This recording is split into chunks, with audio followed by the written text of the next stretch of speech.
Ողջույն։ Այսօր խոսելու ենք վտանգավոր երևույթի մասին, որը ցանկացած պետություն կարող է քայքայել ներսից, իսկ մեր արդեն քայքայել բրծել է։ Աշխարհը այս տարիներին տեսել է անձի պաշտամունքի շատ օրինակներ, որոնցից մեկն էլ շատ ավելի գռեհիկ, անճաշակ Հայաստանում է։ Որն է անձի պաշտամունքը։ Ղեկավարի որակների չափազանցված բարձրացում, նրան հանճարեղ, իմաստուն, անսխալական ներկայացում, նրա կամքին բացարձակ ենթարկում։ Երբ ռեժիմը մեծ ստի, պրոպագանդայի, ֆեյքերի միջոցով հասարակական գիտակցության մեջ ստեղծում է իդեալականացված, հերոսական, պաշտելի և երկրպագելի առաջնորդի կերպար, մշտապես ուղեկցելով, ժողոքորթություններով և գովեստի խոսքերով։ Տարիներ առաջ ծիծաղում էինք Թուրքմենստանի խորհրդարանի վրա, որը երկրի նախագահ Գուրբանգուլի Բերդիմուհամեդովին Թուրքմենստանի կրկնակի հերոսի կոչման արժանացրեց, հնարավորություն տալով նրա բրոնզե կիսանդրին տեղադրել, կամ խնդում էինք թուրք ռեկտորի վրա, որը ասում էր, թե Էրդողանին դեմ գնալն ու նրա կամքին չհնազանդվելը մեծ մեղք է, կրոնական պարտականության խախտում է։ Հայաստանում հիմա ավելի խնդալու բաներ են լինում։ Օրինակ, երբ ԿՊԱ-ականները ամեն անգամ Նիկոլին դիմում են մեծարգոյով, ու երբ շփոթվում են, այդ դիմելաձևում ներողություն են խնդրում և ուղղում իրենց, երբ ասում են Նիկոլին տեսնելով հավատացինք Քրիստոսին, երբ ասում են, եթե Նիկոլը չի մասնակցում պատարակների, մենք մասնակցում ենք ում համար, որ ինչ անենք, երբ ասում են, եթե վարչապետն է ասել, ուրեմն ճիշտ է, երբ ասում են Նիկոլի նկարի հետ խոսում ենք, որ սովորենք արդար որոշում ներկայացնել, երբ ԿՊԱ-ականները դնում են Նիկոլի դրած գլխարկից, նրա ցույց տված սրտիկից են նկարում, անձի պաշտամունքի օրինակ են։ Երբ Նիկոլը ինչ մտքին գալիս է խզբզում է և գովազդային վահանակներից են փակցնում, դպրոցներին էլ պահանջում են շարադրություններ Նիկոլի գրառման թեմայով, երբ Նիկոլը կարգադրում է իր արձանները տեղադրել, երբ Նիկոլը կազմակերպում է իր անվան գավաթներ, անգամ իր հորը նվիրված ֆուտբոլի մրցաշար, երբ ստիպում է իրեն տալ համարանիշ, որն ունի ընդամենը մեկ նիշ, դա անձի պաշտամունք է։ Երեկ առավոտյան մհեր մկրտչյան փողոցը մաքրում էին ձնից ու ավտոմեքենաներից, մայթը չէ, միայն մեքենաների երթուղին։ Ամեն քայլի մի քանի պարեկ էր կանգնած ու արդեն հասկանալի էր, որ Փաշինյանն է այդ փողոցով անցնելու գնա էկոնոմիկայի նախարարություն։ Քիչ անց եկավ ավելի քան 10 մեքենայից բաղկացած նրա ավտոշարասյունը։ Կառավարության շենքից մինչև էկոնոմիկայի նախարարություն 300 մետր է։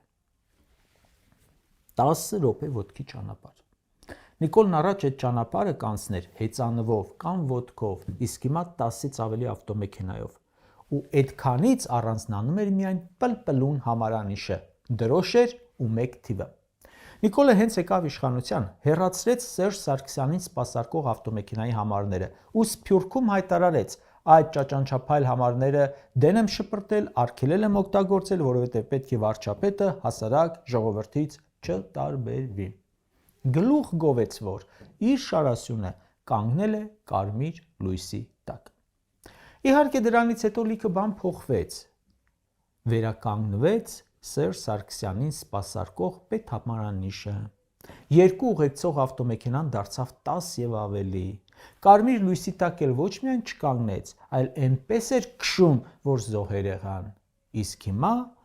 իր նկատմամբ իր ու թիմի պաշտամունքը խորացնելով արդեն չուզեց լինել 001-ը, ինչպես այդ մեքենայի վրա էլ, այլ ուզեց լինել առաջինը։ Ոչ թե մեքենայի համարները բաղկացած լինեն 5 նիշից, այլ 1։ Այն, որ ասում են մեծարգո պարոն վարչապետ, ուզեց, որ այդ մեծարգոն երևա նաև ավտոյի համարների վրա։ Կառավարությունն ասում է ուսումնասիրել են միջազգային փորձը և տեսել են Շվեդիայում ու Իսլանդիայում էլ է այդպես։ Ես էլ ուսումնասիրեցի այդ երկրների փորձը, ու գիտեք ինչ տեսա։ Տեսա, որ օրինակ Իսլանդիայում վարչապետը հրաժարական տվել 2016 թվականին կոռուպցիոն մեծ սկանդալի պատճառով։ Նիկոլ Փաշինյանը կոռուպցիոն սկանդալների մեջ ամեն ամիս ընկնում է, սկսած կուսակցական կասկածելի դրամահավաքներից մինչև հակասահմանադրական հրահանգներ։ Միջազգային փորձի միայն իրենց կոմֆորտի մասն են սրանք ուսումնասիրել։ Շվեդիայում էլ 2021-ին է վարչապետը հրաժարական տվել, բայց որքան էլ որ փնտրեցի, չգտա, որ այդ Շվեդիայի վարչապետը հայտարարած լինի, թոշակը չենք բարձրացնում, որովհետև թոշակառուն չգիտի ինչի վրա ծախսի։ Միջազգային երկու փորձել եմ ուսումնասիրել։ Սադամ Հուսեյնի ավտոյի վրա էր մեկ նիշով համար, Քադաֆիին էլ հատուկ կանաչ համարներ էր վրան գրված 1։ Երբ վարչապետը ձգտում է առանձնանալ նման սիմվոլներով, պարտադրված մեծարանքով, սեփական կերպարի ընդգծմամբ, սա ճաշակի հարց չէ, քաղաքական ազդանշան է, պետական կառավարման վտանգավոր շեղում։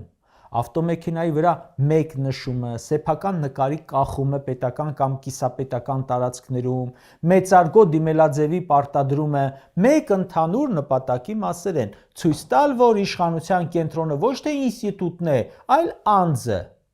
Ես եմ առաջինը ուղերձը իրականում նշանակում է ես եմ չափանիշը։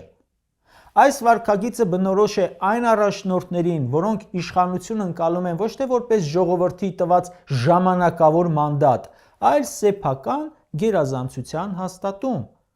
Պաշտոնյաներն այսօրվա Հայաստանում պարտավոր են ոչ թե օրենքին, այլ անձին հավատարմություն ցուցաբերել։ Պետական համակարգը դառնում է ենթարկվողների շղթա։ Մտածող մարդիկ դուրս են մղվում, իսկ տեղը զբաղեցնում են լուռ կատարողները։ Պետական մարմինները կորցնում են ինքնուրույնությունը, օրենքը դառնում է ընտրովի կիրառվող, իսկ պրոֆեսիոնալիզմը զիջում է լոյալությանը։ Վարչապետի շուրջ ձևավորվում է ոչ թե մտածող թիմ, այլ համաձայնվող շրջապատ։ Ճշմարտությունը դառնում է անհարմար, գովեստը պարտադիր, պետությունն էլ մտնում է փակ շրջան։ Պաշտոնյան ոչ թե մտածում է սա օրենքով ճիշտ է, թե չէ, այլ Նիկոլին դուր կգա, երբ լոյալությունը կարևոր է պրոֆեսիոնալիզմից, արդյունքները անհետանում են ու դառնում են անպետք։ Նման վարչապետը քննադատություն չի հանդուրժում, քանի որ քննադատությունը վտանգում է իր ինքնաստեղծ կերպարը, ինքը կերտել է իրենից այն հին Հռոմում անձրև բերողի կերպարից, ոնց կարելի է քննադատել, ուստի ամեն այլընտրանքային կարծիք իր համար սպառնալիք է։ Քննադատությունը համարում են անհնազանդություն կամ դավաճանություն։ Արդյունքում նրա նպատակն է, որ քաղաքական դաշտը դատարկվի բովանդակությունից ու լցվի վախով, հարմարվողականությամբ, կեղծ հավատարմությամբ։ Երբ գովեստը պարտադիր է, ճշմարտությունը դառնում է վտանգավոր։ Արդյունքում պետությունը կորցնում է իր դիմադրողականությունը ճգնաժամերի նկատմամբ։ Գինը միշտ վճարում է հասարակությունը։ Այս դրա համար է, երբ նման որակի մարդ է իշխանության ղեկին, պետությունը ռիսկերի մեջ է արդեն երկար ժամանակ ու ունենում ենք կորուստներ։ Ժորժան, երբ իշխանությունը սկսում է սիրահարվել ինքը իրեն, պետությունը մնում է առանց ուշադրության։ Այս կառավարության մոտ իրական արդյունքները, համակարգային բարեփոխումները, երկարաժամկետ ռազմավարությունը, անվտանգությունը, տնտեսությունը, սոցիալական արդարությունը բոլորը մղվել են հետին պլան, որովհետև չեն ծառայում առաջնորդի անձնական փառքին։ Որտեղ ղեկավարն իրեն հռչակում է առաջին, պետությունը դառնում է երկրորդական։ Նիկոլի իշխանության հիմքը հիմա ո՞րն է, ժողովրդի քվեն է, չէ, դա չկա։ Վստահությունը դա էլ չկա։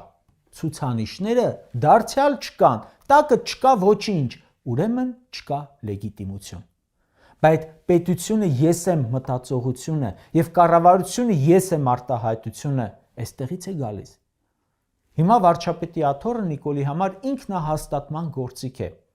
Նա համակարգը կախման մեջ է դրել իր ցանկություններից։ Օրենքը, ինստիտուտները եւ հանրային վերահսկողությունը իր համար 0 են։ Ուժեղ առաջնորդը չի պահանջում հարգանք, այլ նրան հարգում են, որովհետև արդյունք է տալիս։ Նման ժամանակ ունեցել ենք ու հիմա չունենք։ Վարչապետ, որը պահանջում է մեծարանք, իրականում վկայում է իր թուլության մասին։ Երբ առաջինը լինելը դառնում է մոլուցք, դա նշանակում է, որ առաջնորդը կորցրել է պետությունը ղեկավարելու կարողությունը, իսկ մեր դեպքում չի էլ ունեցել։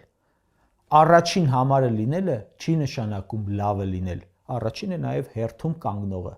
բայց դրանից կառավարիչ չի դառնում, կարճ ասած։ Հիմա պետականության ամենաթույլ իրավիճակին ենք հասել։ Այս քաղաքականությունը մեկ է, ճգնաժամի մեջ է ու փլուզվելու է։ Նման կառավարում տեսել է պատմությունը եւ բոլորը բերել են փլուզման, տգեղ, անփառունակ ու ցավոտ։ Նման ռեժիմների նկատմամբ պատմությունը շատ ցավոտ է։